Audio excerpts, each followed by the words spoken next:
All right, it is a Friday, so as usual, we look at what has been trending across social media platforms. We're joined by Lorato Tshenkeng, Decode Communications CEO.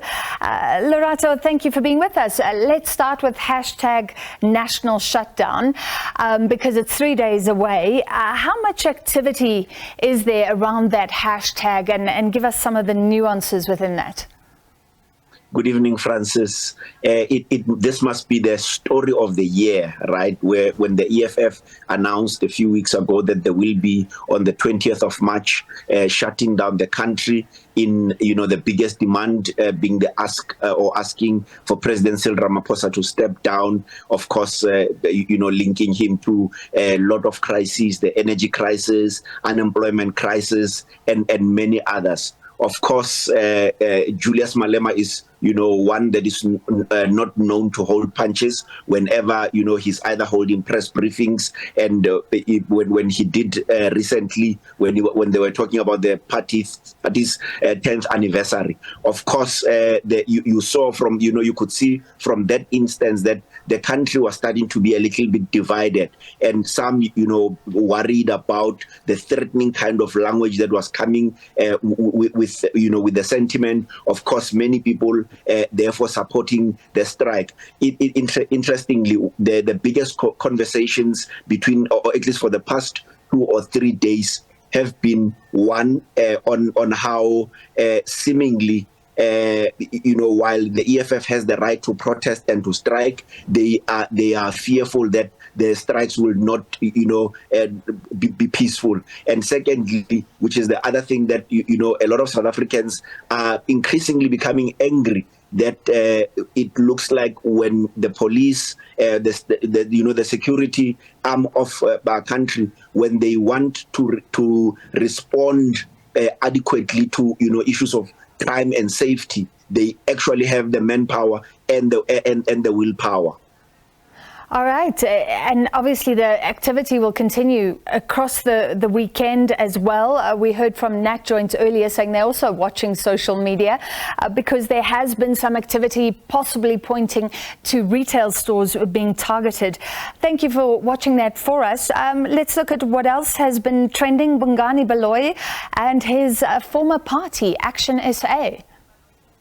Yes, a lot of us on Sunday, when we went to, or at least a lot of people were looking forward to reading the headline that, social media had indicated that there's a big politician who may be leaving Action SA. And of course, it was pointed out that it was going to be Bongani Baloyi. On Monday, he hosted a press briefing to outline some of the reasons why he's leaving, stating, or at least raising among them that he felt that he was being demoted by being moved from the provincial chair of Gauteng to being the national spokesperson, but also citing that the relationship between himself and the party head was seemingly not the right kind for people who are in leadership. The conversations on social media, of course, were dominated by, Mashaba is at least well known for his position on illegal foreigners, something that again him and Bongani Baloyi had butted heads on, and those who are always claiming to be putting South Africa first, were supporting Mashaba's stand, and in fact they were happy that Bongani Baloyi has left, because they feel that somebody like him was being a distraction in Mashaba's effort and mission to get to rid South Africa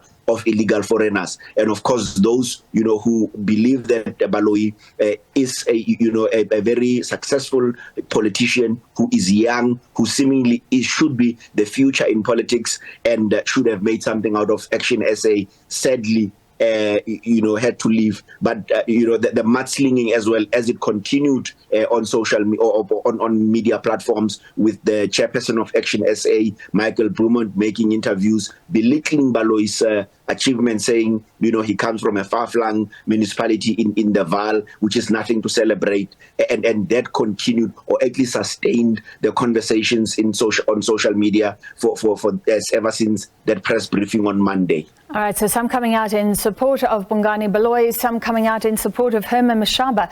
Hashtag Gloria Bosman, I presume an outpouring of grief this week. Yes, one of those moments that the one highly accomplished artist in Gloria Bosman, who was 50 years old, passing away on Tuesday this week, sadly at her home in Soweto. Today it was her memorial. There has been an outpouring of heartwarming tributes, condolences to the family, but also she comes from a caliber of artists that has never been seen to be a prima donna, as we know generally in the entertainment and lifestyle spaces. The certain artists, when they achieve a certain level of stardom, they then tend to be prima donna. You hear their stories and some negative sentiment in the media. She's one of those that has really stood above and beyond as a very talented jazz artist, and South Africans alike, everywhere, they are just showing her love, and it's absolutely amazing and wonderful to see this. And I guess with the SABC and myself, we will continue to pray that they have strength throughout this very difficult period. All right, Lorato, we have a minute left. Maybe you can just zoot through some of the other highlights this week.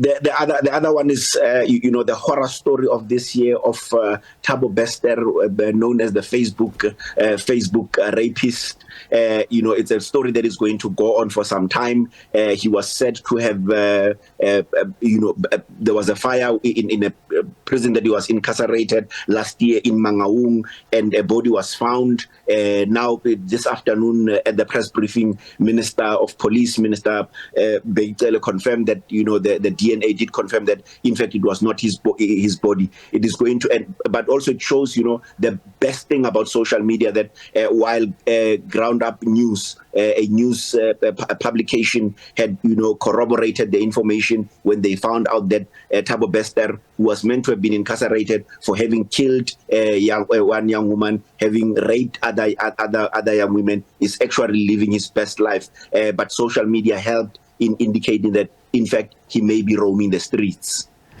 Sure, and that is an interesting one to follow. Yeah, thank you so much, Lorato Tshenkeng, Decode Communications CEO. Every Friday we look back at the trends for the week.